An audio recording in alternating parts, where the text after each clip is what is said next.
What's up, everyone, and welcome to Project XTalk, an Xbox podcast, episode number 217, presented by Save the Game Media. I'm your host, Kevin, and on today's episode, we're talking all about those juicy tidbits from the Phil Spencer interviews. Forza Horizon 5 is going to PlayStation 5, and we have some troubling news about BioWare to discuss. But before we get into that and more, got to introduce my co-host, JamPackSam. How are you doing, my friend? What's up, man? Wait. I'm getting an echo. Sorry, no. I had the show up on the right, and I was like, "Why did you just ask me how I'm doing twice?" No, I'm doing great, man. Yeah, it's been a very, very hectic couple of weeks. I know that others in the content creation space have been saying the same thing of just like it's preview season and then like random thing season. So like we had Assassin's Creed last week. Obviously, I posted earlier today. I got a code for Avowed, which Xbox provided. So I'll be reviewing that. So I've got that to dive into here over the next couple of weeks. And then I've been checking out this the old MSI Claw. I got a MSI Claw for review. The 8 AI Plus MSI sent that over.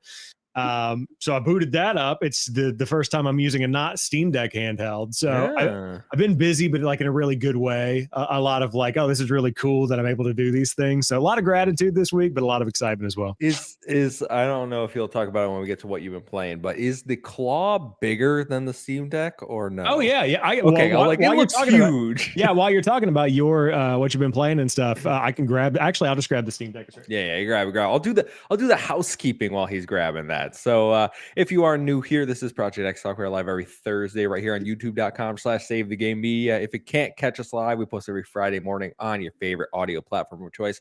While we're there, make sure to drop us that 5-star review. It does help us in the algorithm.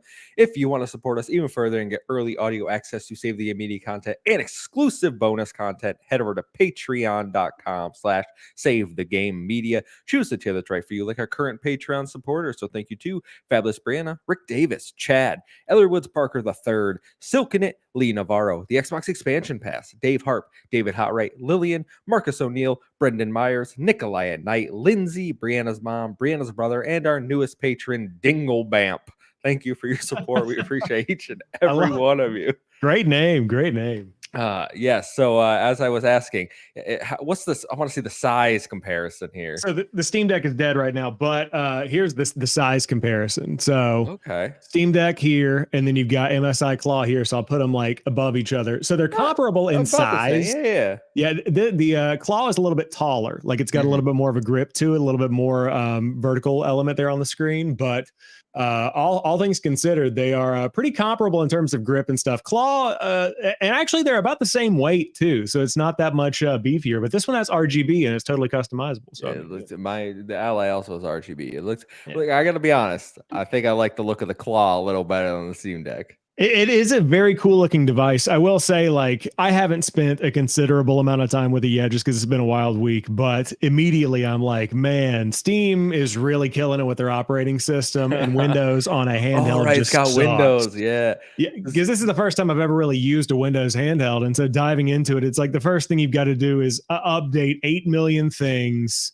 And then it's like, hey, you want to update BIOS? Brother, I don't even do that on my desktop. Dude, I update my BIOS all the time. It's like I'm having to like overcome the Windows element of it and then just look forward to like SteamOS being available to download and install. I'm curious how that'll work with like Xbox stuff as well. But having all of the storefronts, very nice just to be able to like boot up the Xbox app and it works functionally, not having to use any workarounds. Very excited about that.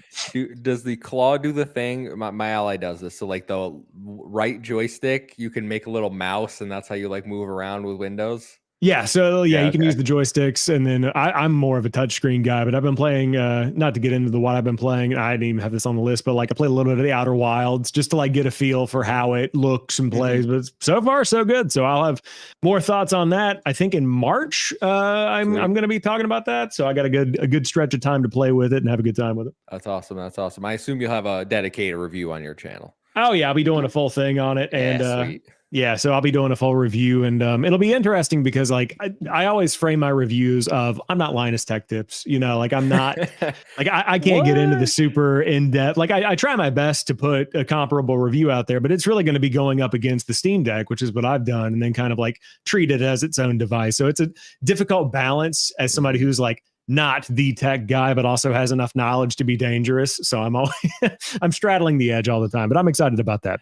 Well, that's awesome. I'm looking forward to you diving into that more and getting more thoughts. Speaking of tech, how did Yes. your 580, 590? What were you trying to procure Oh, today? How did it go? it did not go well. So Oh no. for the audience out there listening, I was trying to get a 5080, and I built a new PC in December. It has the 9800 X3D in it, like it's state of the art, but I wanted to wait for the new graphics card. So right now I have a 3060 Ti, not bad, but I've got a massive monitor. So it's like, yeah, Hmm. bottlenecked by, ironically, my monitor more than anything. So I tried to get a 5080. I got in the Best Buy queue twice. I was almost going to get the Founders Edition, and then it hit the sorry, we're out of stock. Oh. And I was also like, I was talking to you on Discord. I was walking to work, so it's not like I'm set up at a NASA command. Yeah, yeah. All of the like, I'm literally just going back and forth between Safari windows trying to get a 5080. So no luck. But I'm also not in a huge rush. I've got this thing to play with. I've got the Xbox, so I'm not going to be breaking down any Micro Center doors or anything like that. I'm all right. You're not going to be setting up alerts for stock trackers like the whole Xbox and PS5. We'll see about that. I might set up a couple of. Well, I might. I mean, that's what I did for the 9800 X3D. I had the stock tracker thing up and immediately went and grabbed it. So I might be setting them up. Yeah, I remember when the PS5 and the Series X were like, all right, they're going live at these times. I'm like, all right, I'm leaving work at those times and sitting there refreshing 9,000 windows. I'm like, I gotta get one. I was going to do that. I was going to work from home today, but it just wasn't in the cards. So I had to take the hit. But honestly, you save $1,000 or more. You can say you kind of save up more money for that. So I will, I'll definitely be looking forward to the time that I can install a new GPU in here. But until then, we're rocking the handheld, we're rocking the Xbox, and then we'll play lighter games on the widescreen. For sure. Nerd Chat says X Bacon over there also struck out. Tough stuff. I know Garrett Bland. I think he's the only person over at Carpool Gaming. I think he's the only one that said they've managed to get one. Yeah, it seems like they were. So I know my local Micro Center, like literally, within a stone's throw, I can like drive over there no problem. And I was going to go over there. So they had 80 5080s in stock, which they had third-party 5080s from like Asus and Acer or whoever is MSI, whatever. They had 9 5090s. And according to Reddit, there were 120 people in line last night at 7:00. So they waited all night to get, like 120 people minimum had to get 89 different cards. So I'm like, what are y'all even doing out here, man? What's this launch? This is embarrassing. Yeah, that's horrible. Oh man, poor people. Did they at least? They probably didn't, because that's how what they do. They always tell you like day of, like, all right, that's how many we got. We know you've been here for 18 hours, but yeah. So they told you morning of. So I think I saw a screenshot of the PDF on Reddit at like, I want to say 6 a.m. And I think that was like a leak. And then they went out and handed out tickets at 7 a.m. because that's how I got a PS4 back in the day, was the ticketing system, where if you are fifth in line, they'll give you, if they have 12 of them, you'll get ticket number 5 and you can go back to your car.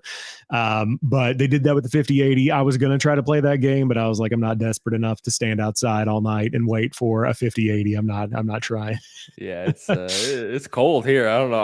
I hope nobody's doing that here. Psychopaths. Oh, they will. They absolutely have been doing that. Snowed last night. I woke up to like 2 inches of snow, and I'm like, you're telling me the people out there standing in the snow? I mean, it depends on how badly you want to up-res your gaming. 4K, DLSS. I'm just saying words now. Aren't we all? Yeah. All right. Well, enough about the PC Master Race talk. Let's get into some gaming chat with what have you been playing this week, Sam? Yeah, so this was a really good return to form for me, because I was busy with the Shadows preview and a lot of editing the week before. And so I wanted to kind of like cleanse the palate. We had taled last week about Gotham Knights, how I was approaching the end. Put that bad boy on the shelf. I put that bad boy on the shelf. We're not going back there. No.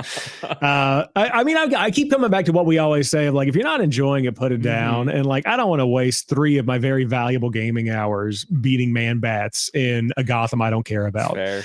So I put that bad boy back on the shelf. Downloaded the first Berserker Kazan demo, and so I actually ended up making a little short on this because it is very, very good.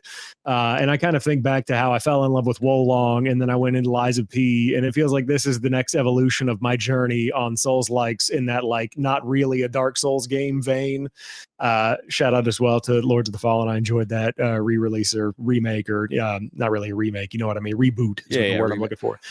I've seen other people pretty high on this demo, like that, It's completely turning around their expectations for this game. Yeah, it's a little bit more. I would say it's like more of an action game than it is a traditional Souls like, but it's got those tropes of like you've got your bonfire element, you've got your combat elements that all feel familiar. And so I'm really, really enjoying it. Immediately shot up to like top 3 games I'm looking forward to for the spring. Like I'm very, very excited for this one. And so from there, since it doesn't come out until March, I was like, I still want to play a Souls game. So I bought Steel Rising. Have you heard of Steel Rising? I think I own Steel Rising somewhere. Nice. So I picked it up for $10 on the Xbox store because I was just going through. I think I had gotten a $25 gift card at some point for Christmas or something, and I was just going to splash the cash and get a $10 game. But I was like, oh, now it's free for me. Yeah. So I threw my 10 Microsoft dollars at Steel Rising, and I hated it at first, coming off of the first Berserker, because it's like it feels a little bit clunkier because you're fighting robots instead of actual, like living beings. But it started to grow on me a lot, and now it's like very fun. It's one of those few games where the more that I played, the more that I really fell in love with it. And so I am going to finish it for sure. Obviously, I have to play Avowed now because I want to get on that. But I'm really, really impressed with it so far. So Steel Rising, if you're a fan of Souls likes and you want something that's not quite as punishing, I would say the bosses are like very predictable, very manageable. It's not going to be something you have to spend hundreds of hours in, but I'm having a good time with it. That's awesome. Yeah, I did look. I think I have it on PlayStation. Yeah. Unless I gave it away free at some point. I'm never. I feel like I do remember it. Yeah, I think it was a PlayStation Plus game at some point. But yeah, I mean, it's one of those fun ones where it's from Spiders, so the people that made Greedfall, Techromancer. Really? Okay. Yeah. So they made this, and I think they worked on another game after this. I can't remember, but yeah. So like AA level dev. They're making, I don't know if it's out in early Greedfall access. 2. Greedfall 2, yeah, that's what it is. I tried Greedfall. It didn't click with me. And it's on my list of games to I should go back to that at some point, give it another chance. Because I do like the premise of what's going on there. The whole, we're going to colonial America or whatever. But something about it just didn't click at the time, and I'm wondering if it was just like a time and mood place. But yeah, I didn't know they did Steel Rising. I didn't know they were like, oh, let's go make a Souls game. Yeah, I didn't know either. But so I'm having a good time with that. I might play a little bit more this weekend, depending on how Avowed is going. And so I'll just bounce around back and forth between them. And then I've also been playing a couple of redacted things. I can't talk about those, not Avowed, but I did have some time to play something else, so I can talk about that in a couple of weeks from now. But yeah, man, just bouncing around to a lot of different stuff. I thought you were playing Redacted, the Callisto Protocol spin-off game. No, but that is on my list. I will play that eventually. Yeah. I saw it on my Epic library yesterday. I was looking for something new to play, and I was like, should I try this? And I was like, nah, I won't like this.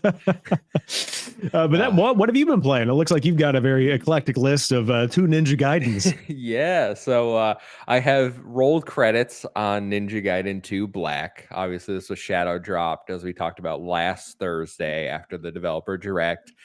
And man, what a good game. I really had fond memories of Ninja Gaiden Black and Ninja Gaiden, the original Xbox game from back in the day. I never played the old school NES ones, but I always remember at a certain point they become way too difficult, and I always have to tap out. And what I like about Ninja Gaiden 2 Black, and then I'll talk about Ninja Gaiden 3 in a minute here, but they give you more accessibility options. There's something called hero mode, where if you are about to die, they'll give you a limited bar timer where you'll auto guard and dodge, and your damage will increase a little bit to give you a chance to finish the fight. So I feel like that is what I need for these types of games, because I beat quite a few of the bosses without ever getting I wouldn't just sit there and let them hit me and then I'm like, okay, now I'm gonna wreck you in this mode. I would use my healing items. I'd use my magic items. I would try to play it traditionally, and a lot of the times I was successful beating the bosses. I was like, these feel fair. If you understand their patterns, then there were a few in there that I was like, this is utter garbage. There is no way a human being is beating this boss. And that's when the hero mode kicked in, which I like. I like that balance where it's like, okay, I'm if I had to sit there and try this over and over again, I'd probably quit at a certain point. But this way I got to experience the game, had a lot of fun. It's just awesome. Like the combos, the brutality. The story is silly nonsense, to be honest. Like, I Yeah. don't remember Ninja Gaiden being so silly, but really good time with Ninja Gaiden 2 Black. Yeah, that's cool. I've heard my brother-in-law, my future brother-in-law, he played Ninja Gaiden 2 back in the day, and so he's been diving back in, having a good time with it. I haven't gotten around to playing it, but it might be one that I play on the claw. We'll see. But I that's what I asked some people on Threads. I put out a question, and I was like, so like, do I need to play Ninja Gaiden Sigma Black or whatever the first one is to actually appreciate what Ninja Gaiden 2 is delivering? And every reply was like, absolutely not. The story is irrelevant. It's all about the combat and the gameplay. So it sounds like that adds up with your experience, so I'll probably just dive into 2 and go from there. But I love little stealth releases like this, you know, because it gets Ninja Gaiden hype back in the mix where people are getting excited for 4. So it's cool to see the love kind of come back. Not that it ever went away, but it's like back in the forefront a little bit now, especially in the Xbox community. So it's neat. Yeah, so I beat that, and then I'm still, as you're saying, Ninja Gaiden hype is pretty high. I'm sitting here like looking up story recaps for 1, and then I'm like, all right, let's just, I want to be in this world right now. And I was like, you know what? I couldn't find a good one for 3, and I was like, I really want to know the story going into 4. So I was like, I'm just gonna play 3. So Master Collection still on Xbox. I downloaded Razor's Edge, which Ninja Gaiden 2 Black, 86 gigabytes. Ninja Gaiden 3 Razor's Edge, 4 gigabytes. Crazy disparity there in the Well, the Ninja in the Gaiden files. 3 isn't a remake, right? Like No, it's not. it is it is a definitive edition of Ninja Gaiden 3 that came out later. So yeah, so I'm playing Razor's Edge. So there was Ninja Gaiden 3, and then there was like, this game sucks. So then they made Ninja Gaiden 3 Razor's Edge, and that's like a better version. I gotta be honest though, I don't know if it's just because I'm coming off like the remaster of Ninja Gaiden 2 Black. This game's not great.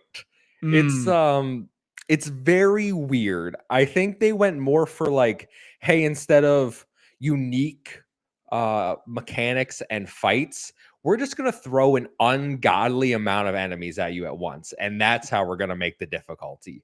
Yeah. And then the bosses are super annoying. I just thought this dinosaur that I was like, I'm gonna smash my controller. A stupid freaking dinosaur. I swear to God, it is so frustrating. I beat him, but I felt like I was there for 40 minutes just hitting him. Nothing was happening. And I was like, getting so frustrated. They also have added in like weird quick time events, which weren't present in the other 2 Ninja Gaiden games. So like, you'll have moments where it'll slow down and you either have to like dodge a missile or jump off something, and then you'll hit Y and like kill someone as you're falling through the air. And it's like, they look cool, but really overdone quick time events kind of taking me out of the experience for this one. Did this game originally come out in that like mid 2000s time when QuickTime events were really like the thing to do? I think it came out on the Wii, 2012 is when it came out. That feels like a very QuickTime event heavy era for me in my mind. I feel like that was right before the end of things when they kicked over to PS4 and then we started treating games like art. I feel like that's when the Wii U, it was apparently a Wii U exclusive and then got ported to PS3, Xbox. Man, imagine launching as a Wii U exclusive. Embarrassing. Yeah, so I'm not loving Ninja Gaiden 3 so far. Like, it's my least favorite of the 3D games that I've played. That being said, like, there's still fun to be had and hack and slash and ripping people in half and then like doing cool ninja stuff. And it's very short. Like, I think I'm on chapter 5 and there's only 7 chapters. So, and I started it today. So like, it's a very short game. I mean, you blow through everything though, so it's like, and I'm not just saying that in the joking way of like Kevin skips cutscenes and doesn't listen to dialogue like that. You literally play games so fast that I'm like, how do you even finish this stuff? Well, that's what I do. So I'll have that wrapped up, and then I'll just be waiting till Ninja Gaiden 4 comes out. Part of me is thinking like, oh, should I get that 2D one that's coming out in the summer, the Rage Bound? But I'm like, might be bordering on too much Ninja Gaiden. Also, I think I just like 3D games. Yeah, understandable. I'm a big 3D guy when it comes to that kind of thing. I think Ninja Gaiden might be what I go to after I finish Steel Rising. So I'm going to do like Avowed Steel Rising and then go back to Ninja Gaiden, or we'll see what happens. I know Sniper Elite Resistance dropped today too. And I'm like, where are all these games coming from? Because that's one of those games I do want to dabble in a little bit. So no shortage of things to play without a doubt. Yeah, and then I think what is it, Citizen Sleeper 2 comes out tomorrow for people interested in that game, and It it's does. reviewing pretty well. I think it's in the low eights, so Very nice. you know, I will say, speaking of reviews, y'all need to boost up that what is it, the Whiskers of Winter game, Iron Tail, whatever, the mouse game, the Mouse Souls game. We had it on our fantasy critic. All right, not high enough. All right, we need to get back into first. Yes, because I definitely remember picking that one for sure, and that wasn't just a Kevin pick. That was a random. Oh my god, there's no games left, and I still have to pick something, so I'm gonna go with this one because the first one scored an 84, and then Hey, that's fair. That's fair. yeah. No blame. No blame. But we cost a few people points. But anyway, let's get into the news because we actually have a lot to talk about this week, including a bunch of Phil Spencer interviews. So, first story comes from Gamertag Radio and Destin Legary, former IGN. So, over on Gamertag Radio, Phil was asked about the future of Xbox's multi-platform strategy. He says, in response to Paris and Danny Pena, we're really taking the approach that we want people to play Xbox on many screens. Not every experience will be the same. We love the native experience we have on our platform and hardware, and that'll continue for us. But we're not going to put walls up around where people can engage with the great games our studios are building. I want everyone to play on Xbox, and that does mean more of our games shipping on more platforms, not just PlayStation. We love the work we do with Nintendo. We love what we do with Valve on Steam. Our games will show up more places, no doubt. Destin, in his own interview, asked Phil if he could solidify that Starfield would remain exclusive, and Phil stated, no. This goes back to my red line answer. There's no reason to put a fence around a game where it'll find players or have business success for us. That's our strategy. Have our games available. Keeping games off of other platforms is not the path for us. It doesn't work for us. When asked about Xbox losing its identity, Phil states, I hear you, I'm active in the community, and I listen. Our identity will continue to evolve. When I hear concerns about if my library is safe, am I going to be able to play my games? I think over the years, I'm proud of the commitment we've shown to respecting purchases, your backwards compatibility, play anywhere, and more.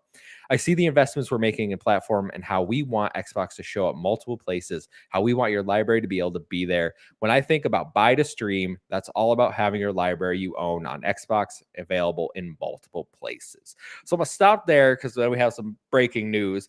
But Sam, I don't know if you listen to these interviews. I don't know how much clearer they can be about this. Like I said for a long time, I think maybe Halo, Gears, and the big one should be off the table. Phil has repeatedly, just as last weekend, hey, that ain't happening. Everything's going. So seems pretty clear cut at this point, full multi-platform. Yeah, it's very clear at this point. And ironically, before this show, I was catching up because it's been a busy week. Like I said, I watched all of Dustin's interview, and then I watched about half of Gamertag Radio's stuff before we started this. And it seems like it's just an amplification of what we've been hearing since the rumors first started about Sea of Thieves and Hi-Fi Rush and Pentiment and Grounded.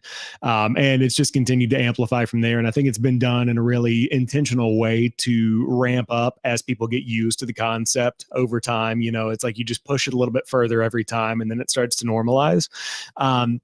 And I'm not saying that because I think it's some kind of like taboo thing.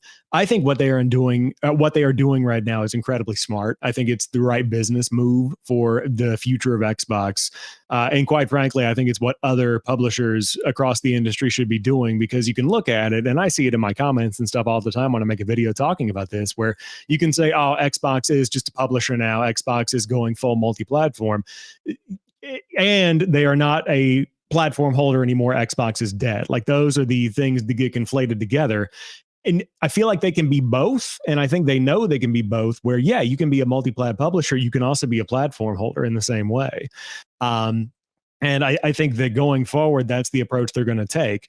But I see a lot of comments coming to me asking, how am I supposed to have confidence in the future of Xbox as a platform? And I'm like, don't worry, I get it, man. Like I'm not hitting you at all, or saying you're wrong for feeling shaky about the future of Xbox as a console, because right now we're getting mixed messaging around it. And I think it's all really built on trust. And I think that one element of this Destin interview in particular that I think Phil really landed on is the reiteration of, we wanted to make Xbox hardware stand out from the crowd. We want to give people a reason to come back to Xbox.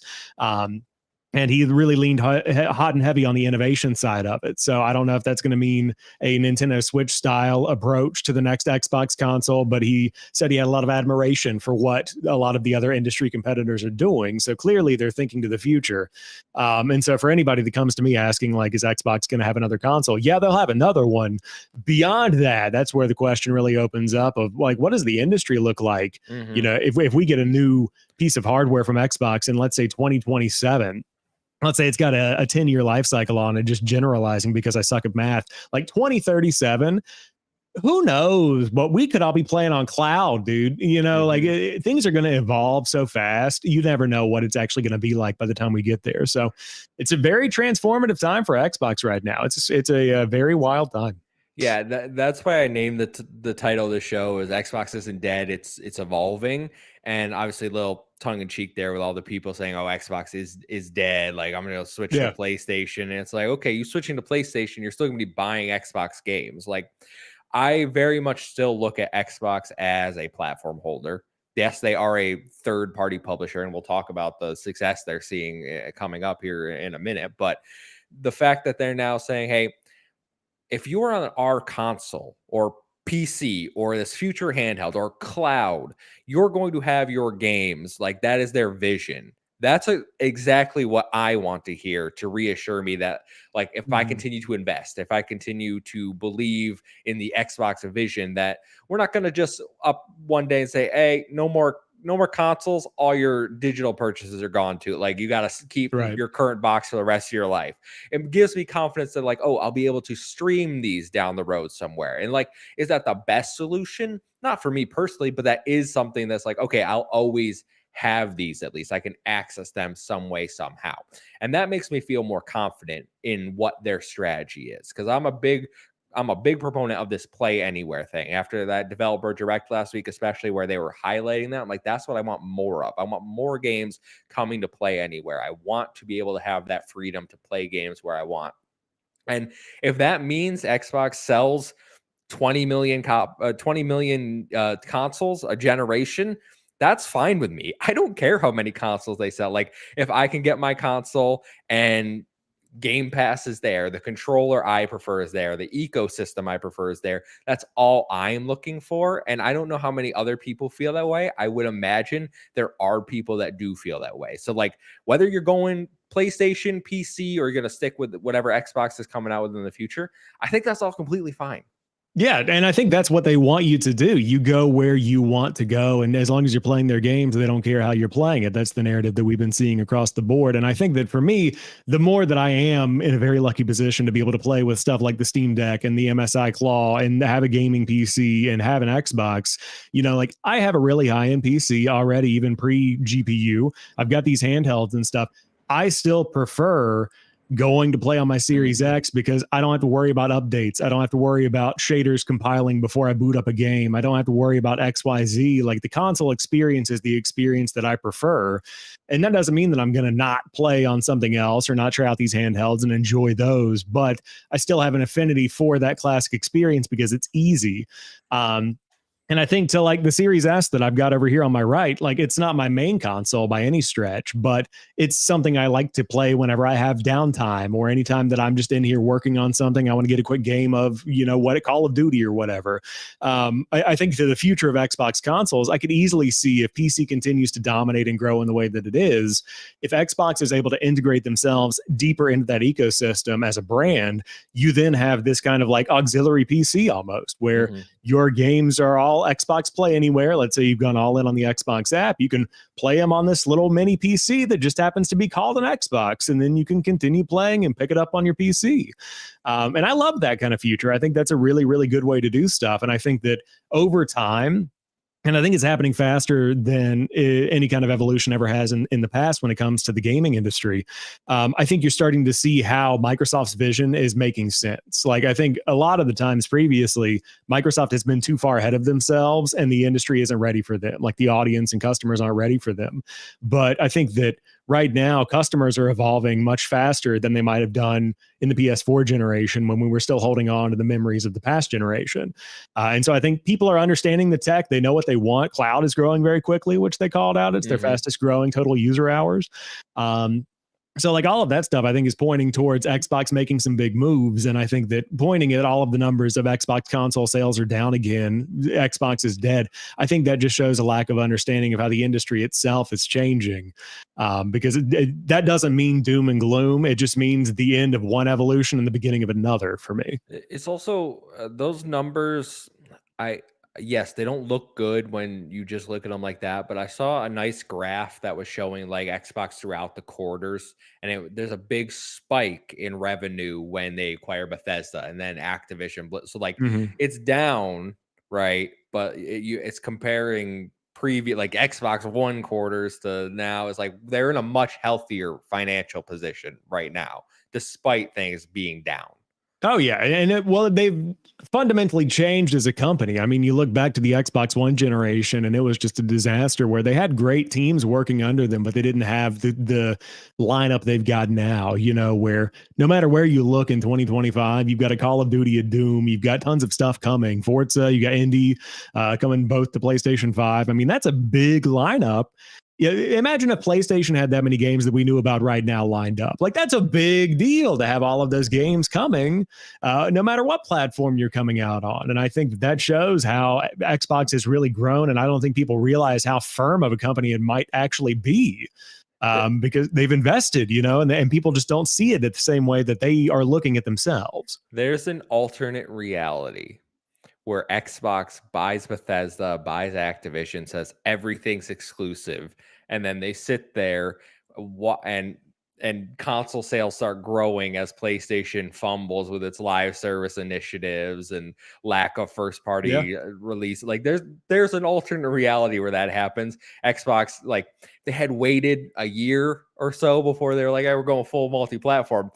Maybe they would make different decisions, but it's too late now for that kind of Yeah. talk. That's just fun to speculate on.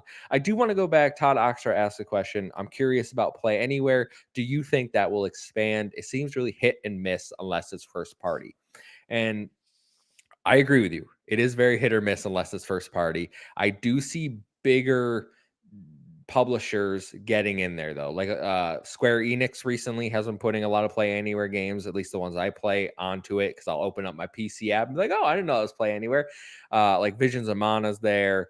I know Atlas and Sega love doing it, like Persona, all the Yakuza games, Metaphor, like those Japanese games are getting that Play Anywhere treatment. And I see every so often, like, oh, 3 new games just got added. And they're not like big games, but every game that gets added is a step in the right direction. So, like, I still think tons of work to do. And I'm hopeful that, like, eventually, as Sam was saying, we see this kind of weird integration maybe with the Xbox OS that they're working on, where it's like, hey, it's all just going to work everywhere now. Like PC, Xbox is just one thing. Your games are there.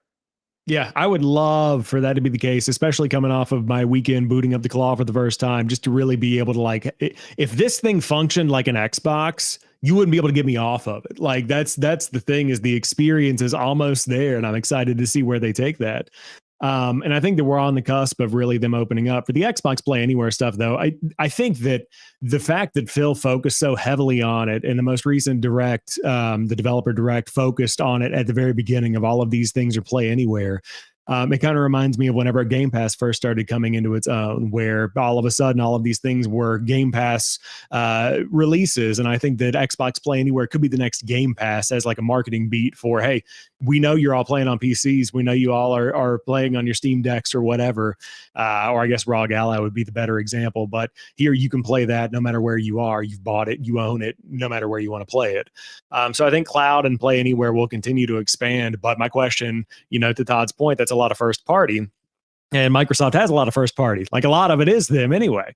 But how do they work that out with more third party developers to allow, day one Ubisoft games on Xbox Play Anywhere? Like, what does that look like since they have a close partnership there? Stuff like that is where I'm curious. So I would hope they continue to nurture those relationships and bake Play Anywhere in, because I think that's the future of what the company is really leaning into. Mm-hmm. Yeah. No, I agree. I'm seeing people say Expedition 33 is getting a movie in chat, which is the game's not even out yet. So let's talk. Cool. Let's talk about that for a minute. This reminds me of I forget what it was. I don't think it was Callisto Protocol. There have been a couple of games that have come out like this, where like they have universes that are built before they are even like fully finalized. Unknown 9 was supposed to be one. Yeah, that was a good example of one. There was also, I remember we talked about that. There was another. It's the from the old Mass Effect devs that went off. Mr. Matty Plays made a video on this. Where Exodus, is that yes, the name of that game? Yeah, that's the name of it. So it's like this Exodus game, and they've built out where it's got like 5 books or something. They've got plans for like all of this lore. You're getting way ahead of yourself. You know what I mean? That's like writing the script for your 1 million subscriber video before you've even put out a YouTube video. Like you let's pause and make sure people care. So I'm excited. I hope everybody, the best whenever we talk about new IP and new opportunities and stuff. But like, dang, you're really getting ahead of yourself. There's a lot of hype for this game too. I saw that they sold out their collector's edition almost instantly, and then they responded like, we didn't make enough, guys, sorry. Like, interesting. It would be this popular. So yeah, I see Rick calling out in the chat. Mass Effect was a book before it was a game too. Did not know that.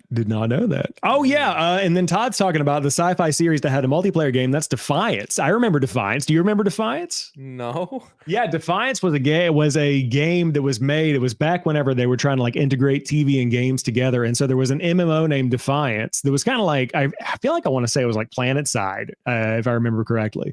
And then I played it a little bit on the 360, and then it would tie in with the TV show, which of course got canceled after like a season and a half because no one cares. And then the game just kept doing its own thing. So yeah, fun little piece of lore there. Y'all laughed at Quantum Break, but who's laughing now? Y'all want TV shows. That's right. Yeah. All right. Well, let's roll on. Continue talking about the multiplat, because we got a big announcement earlier today. Playground Games has announced that Forza Horizon 5 is officially coming to PlayStation 5 this spring, offering crossplay and all of the content from the current game. Just a random post on their blog or whatever. Been rumored for a while. We've talked about it. I see a lot of negative responses. I see a lot of people saying, "Oh, of course, like we knew this was coming." I'm kind of in that mode where I'm like, it's been rumored so much, like I don't think anything should come as a surprise anymore. But if you have to pick a game, like you're really gonna be upset about Forza Horizon. Like it's a live service game. It had 40 million players. Like Xbox is tapped out. PC, no one else to play the game. Let the PlayStation players play the game. Give Playground some money. Yeah, that's the way that I see this one as well. And of course, I had to make my video, talking about the Forza Horizon 5 coming to PS5 because it'll get people riled up. But no, you hit the nail on the head. It has reached its maximum saturation point. The sponge is dripping right now. Like you cannot possibly get more people playing Forza Horizon 5 than the Game Pass people, the people that bought it on PC, the people that play Game Pass on PC. Like you have hit your max with this game. And so there's no harm in getting Panic Button to port it over to PS5 and then get them involved in it, get them buying skins, build that affinity. And like I said in the XEP Discord, rest in peace, the Crew Motorfest, because you will never have another substantial crew game if you start seeing, if they release a multiplat day and date, which I don't know if that's the case, but like the next Forza Horizon, why would I invest time in the crew? It's Forza Horizon. So I'm excited for PlayStation players because I know this is one that has a huge community, even though we don't talk about it as often as we do a lot of the live service games. People really, really love Forza still today. And also, how's it been 4 years since that game came out? And Like, times a circle, man. I see people talking about like, oh, like they, well, Rockstar just released Red Dead, and they're like, brother, that was like 6 years ago. yeah, it was. I remember going to the midnight release of Red Dead 2, and it was like it feels like it was a decade ago at this point. But Forza Horizon, I was writing the script for that video today, and I was like, wait, 2023 game of the year? Nah, Like, 2022. No, what? 2021. That's That was right. rough. That was Yeah, rough. I know Rick Davis in chat he's not a Forza Horizon 5 fan. Meanwhile, I'm over here being like Forza Horizon 5 is the game that got me into Forza, and I was like, oh, this game is really fun. Like it's a nice arcade open world racer you can play with Yeah. your friends. Like I put more hours into it than I expected to. I had a lot of fun. I'm very happy that this is going to a bigger audience. Presumably $70 price tag over on PlayStation 5. That's gonna be funding Playground. We're getting Fable from them. Like, I'm glad to see. I will say, because I got worried. I was like, oh, how much time did this take away from Fable's development? No, then Panic Button, right? They're the Yeah. ones doing it. So I was like, great moves all around. You understood the assignment, port it over to PlayStation.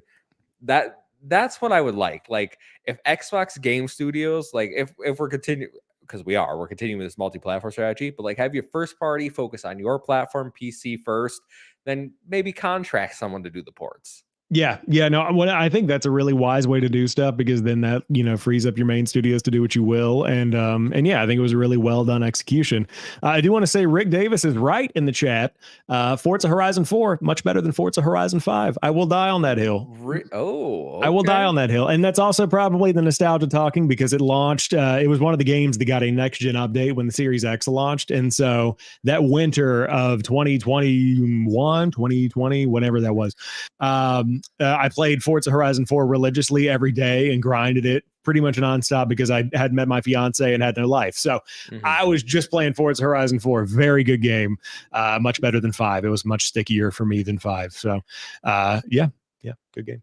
Sam Heaney in the chat says, only thing weird is that this means they'd have to renew all the licenses, right? What does that mean for Horizon 6? I think Forza Horizon 6 is years away, like 5 years at least. I'll be very curious to know what this does for the licenses, or if this was like they had maybe in the rights, they had the ability to reuse these same rights without the extension applied to it. Or I don't know how all of that works, but it's a valid question. So, yeah, I don't know though, because I feel like Forza Horizon, I don't know if it's that far away, honestly. Really? I think that, yeah, well, I mean, if you think about Forza Horizon 4, that came out in 2018, I think. Forza Horizon 4 release date. Yeah, but they're working on Fable now. They got other But priorities. the studio scaled up though, right? Like now you can focus on two things at one time. Yeah, Fable 2. Yeah, well, I mean, but so 2018 was Forza Horizon 4. Forza Horizon 5 came out in 2021. Oh, wow. Okay, that was only a few years. Okay, maybe it is close to that. Yeah, so I mean, I feel like Forza. Well, if you think about Forza Motorsport, if they're trying to time the Turn 10 game with the Playground game, then maybe Forza Motorsport coming out in what 23? I think is when Forza Motorsport came out. Yeah, it was. Yeah, so like then you're looking at I mean, maybe next year. I could see that being the thing, or that could be a launch game for the next generation. That feels like it makes a lot of sense as well. I don't know. Can I just say, I tried Motorsport. I got pretty bored with it pretty quick. Oh no, this is not for me. Motorsport, Gran Turismo, immediately out. I need something with a insert noun cart at the end, like a Mario Kart or a Bloodborne cart or whatever you want to call it, or I need a Horizon style game. Yes. So everyone pick up Horizon if you want to support Xbox on PlayStation. So yeah, listen, you can go download some nice skins. I think I had Pikachu or something. I had a Pokemon on my You car. can the liveries. You can get some pretty cool stuff. Do we get Motorsport on PlayStation though? Because that's like a direct GT competitor, right? I think I've asked that question before of like, if PlayStation's open to having Forza Horizon there, would they want Forza Motorsport to be there and risk cannibalizing Gran Turismo? Because I don't know. My answer is yes, because they're letting that knockoff Horizon game on the platform. You mean motorsport? No. Sorry. PlayStation is letting the knockoff Horizon Zero Dawn game on the platform. Oh yeah, and I also like what are the legalities around of the publisher or the platform holder not allowing a competitor's game on there? Like, is that something that it's like, okay, why are you doing it with, like you said, the fake Horizon game over here?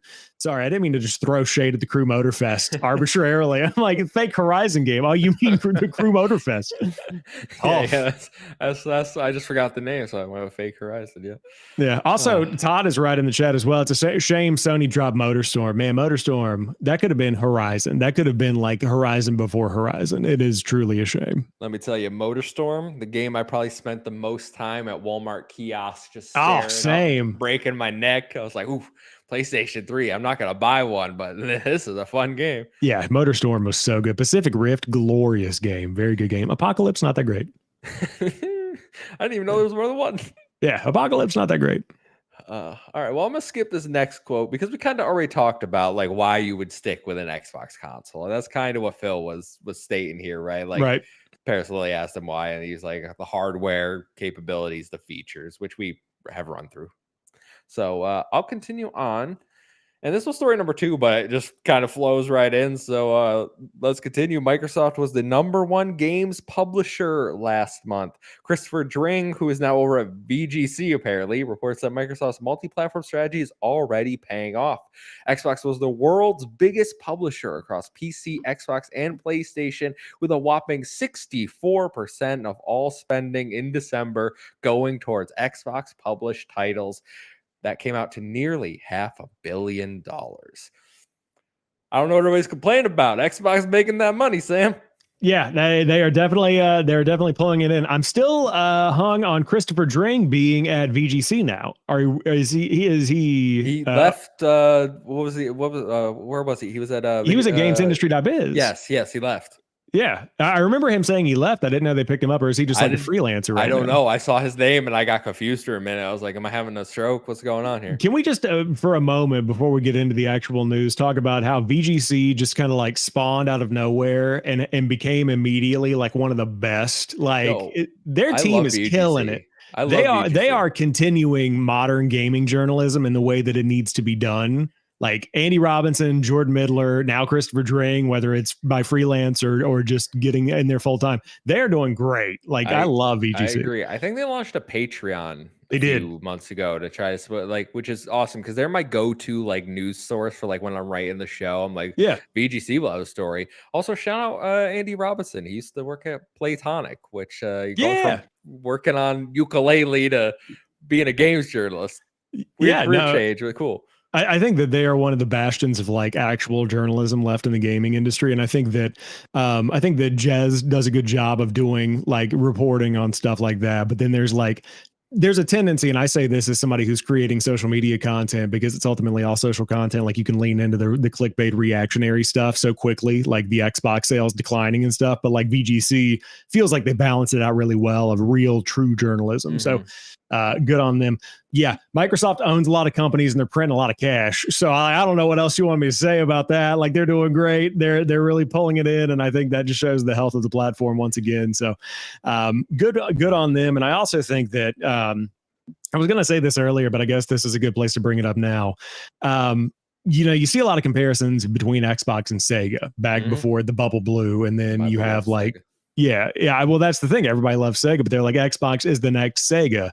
I think the difference here is that Sega didn't have the capital. They didn't have the dosh to foot building another console generation, subsidizing the hardware through, I don't know, the entire corporate or organization structure of the world. Like every machine runs on Windows, brother. What are you talking about?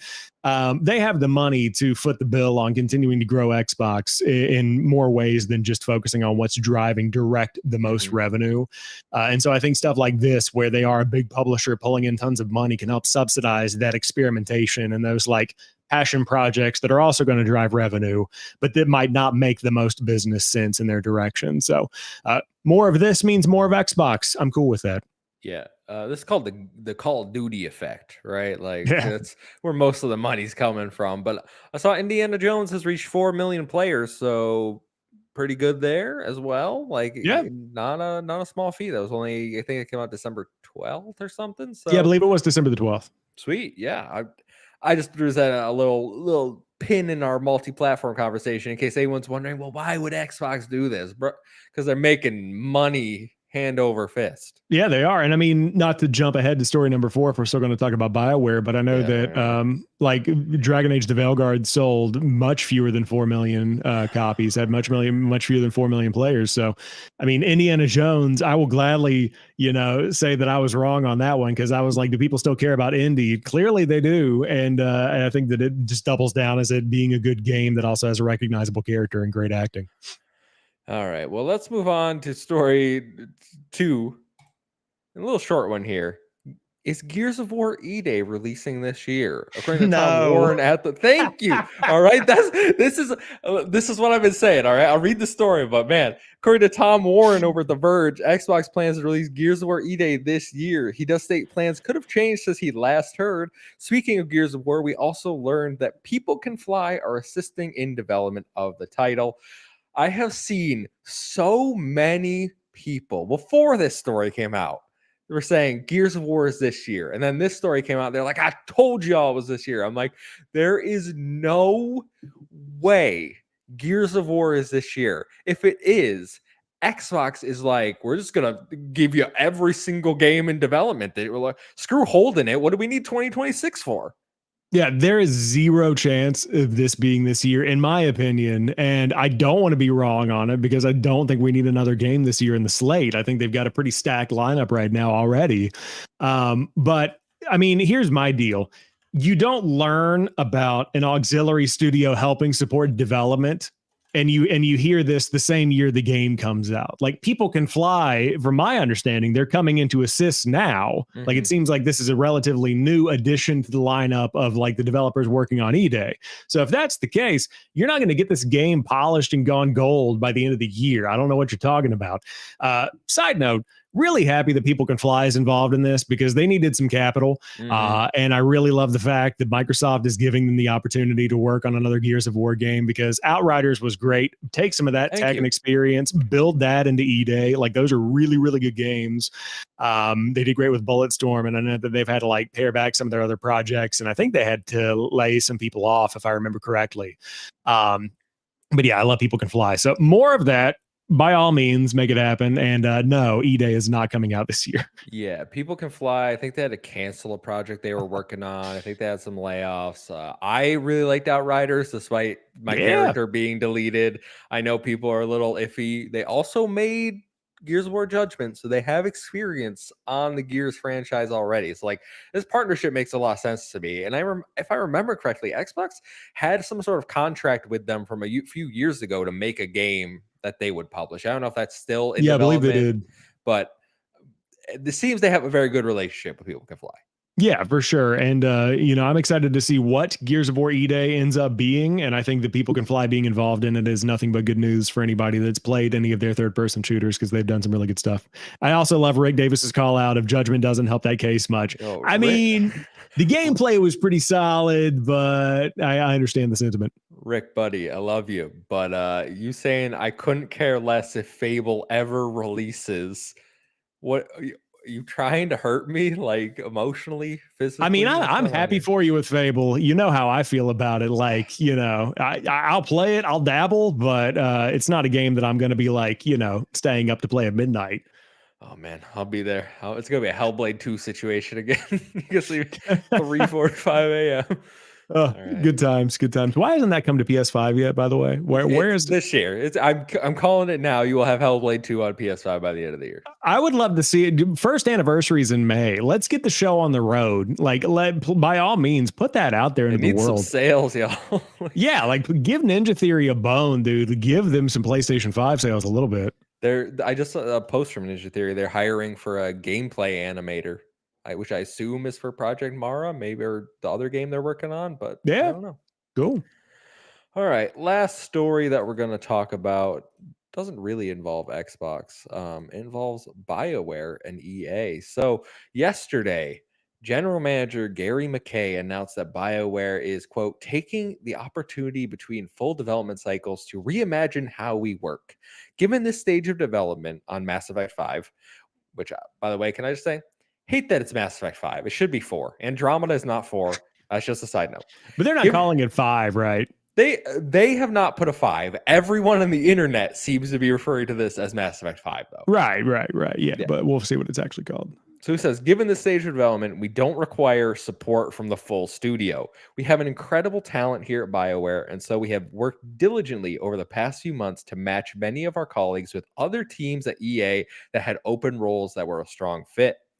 IGN understands that EA has also already placed an unknown number of developers from BioWare into other equivalent roles, but a small number of the Dragon Age team have been terminated. And we've actually seen quite a few people coming out today saying that they've been let go from the studio. Editor Karen West Weeks, narrative designer and lead writer on Dragon Age Trick Weeks, and the editor Ryan Cormier, all looking for work now, along with the producer and senior systems designer, among many others. So it seems BioWare has had some layoffs, despite their fancy corporate language that made it sound like, hey, we're giving everybody else new jobs. No. BioWare, I'm really worried about you. And this directly relates to Dragon Age the Veilguard underperforming.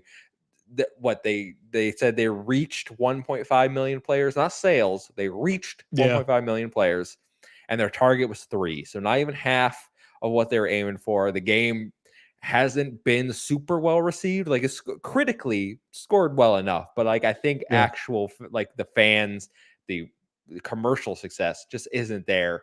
And I'm really worried that, like, do we even get to Mass Effect? Yeah, it's a really good question. I did not like the statement. I will say that.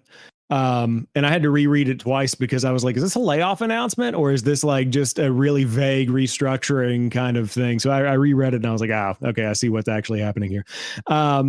I don't like the fact that they're relying on, we have Mass Effect veterans leading the development of Mass Effect 5. I don't like the fact that you have to, I feel like whenever you rely on, from the creators of insert famous game here, even if it is a picking up and continuing the thing that they've worked on before, it's like you're relying on names that everybody knows to prove the value of something that's a fundamentally different product because it's a different team.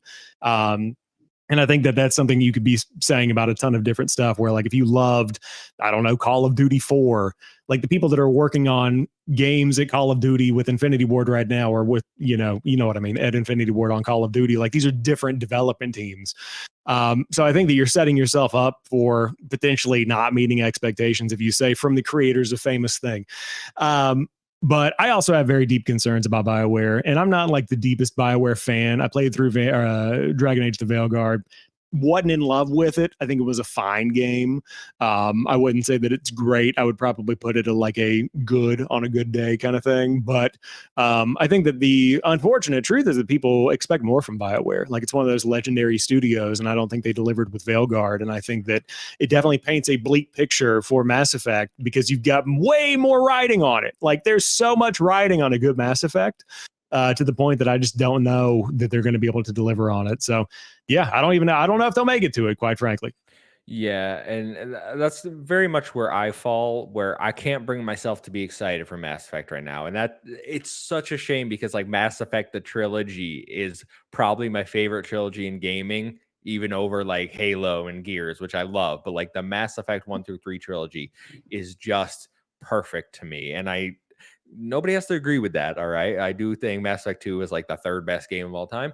But it's disappointing because, like, they're hyping it up like, oh, we got people that are familiar with the series. I'm like, majority of your studio left. Like, when you were making Anthem, and people have come back that were at the studio and left again in the time that it's taken you to make anything, because you had to turn Dragon Age from a live service game to a single player game, which didn't turn out all that well. Your writing wasn't there on the last game. Your narrative choices were non-existent. Like, consequence just wasn't there.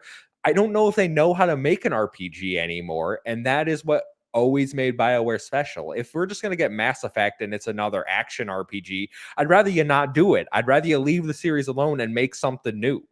Yeah. And I think that right now you're seeing a lot of evolution. Not that this is something new or I'm like pointing out anything groundbreaking, but I think about Diablo and then I think about Path of Exile. And um, that's the right one, right? The new one that feels like a Diablo game. Am I thinking about Pillars of Yeah, Eternity or Path of no, Exile? Yeah, Path of Path of Exile Exile. thing. Yeah.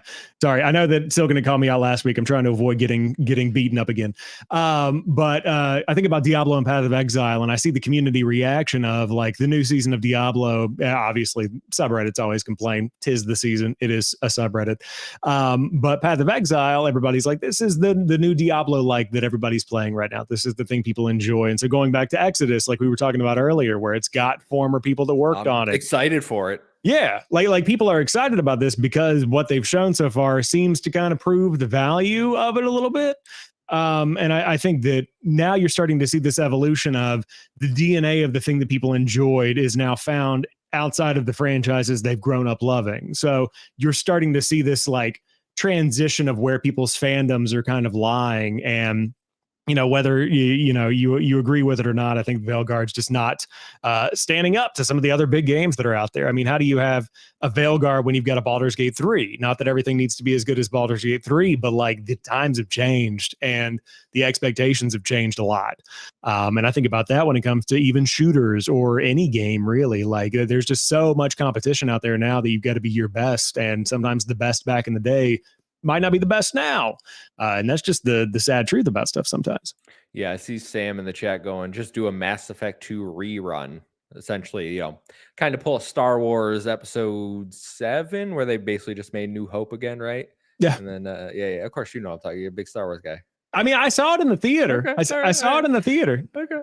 All right. I thought I was now, like, when you say titles, I'm going to nod, but I know what you're talking about. I was like, oh god, I don't know Sam's status on Star Wars, so I might just be speaking. I am a light fan. I would put up a poster, but I wouldn't be able to say much about it. That's where I'm at right now. That's fair. Yeah. I couldn't. Outside the main characters, I probably couldn't name them. Like the blue girl. I don't know. She has a Disney Plus show, I think. Blue girl. Isn't there a blue chick with like tentacle hair?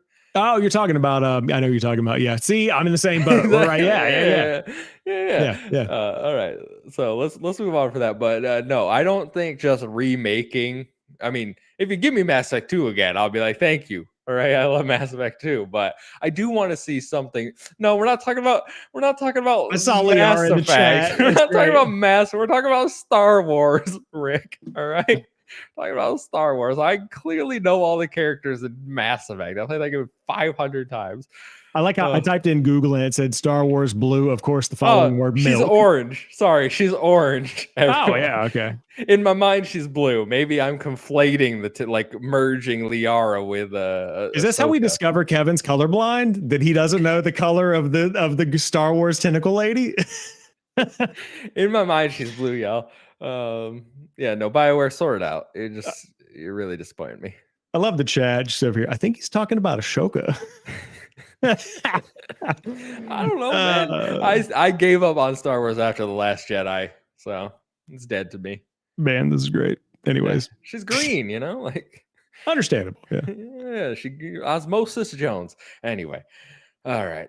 I think that's all we have for today. How did we get to Osmosis Jones? I was thinking of blue people and Osmosis Jones. Like he's blue, right? Osmosis Jones was great back in the day. Movie, very good, very good movie. Great movie.